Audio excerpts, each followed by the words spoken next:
ამ მსახიობს დარწმუნებული ვარ, უმეტესობა თქვენგანი იცნობს Grey's Anatomy-დან თუ სხვადასხვა სერიალებიდან და ფილმებიდან. ეს არის ერიკ დეინი, რომელსაც ბოლო პერიოდში დაუდიაგნოზეს ძალიან მძიმე და უკურნებელი დაავადება, რაც არის ამიოტროფული ლატერალური სკლეროზი.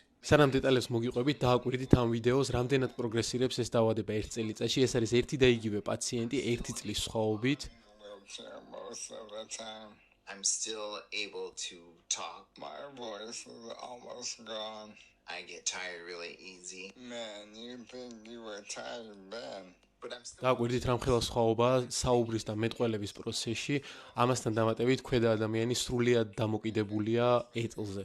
ამ დაავადების სიმძიმე სწორედ იმაში გამოიხატება, რომ ამ დროს ზიანდება მოტონეირონები, ანუ ნერვული სისტემის ის ნეირონები, რომლებიც პასუხისმგებლები არიან სხვადასხვა მოძრაობების შესრულებაზე.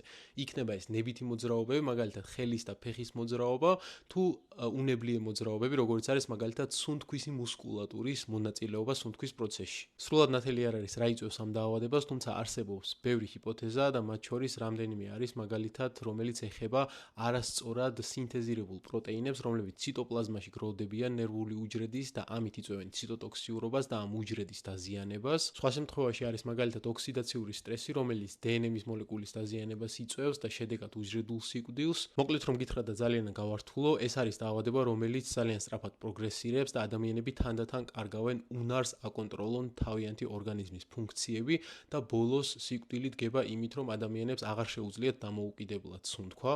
დიაგნოზიდან ეს პერიოდი დაახლოებით 2-დან 5 წლამდე გრძელდება და ყველაზე ცუდი და საშიში რაც ამ დაავადების დროს შეიძლება მოხდეს არის ის, რომ ადამიანი მთლიანად კარგავს უნარს აკონტროლოს თავისი ორგანიზმი, მაგრამ კიდევ შეუძლია შეიგრძნოს ყველაფერი, რასაც locked-in სინდრომი ჰქვია.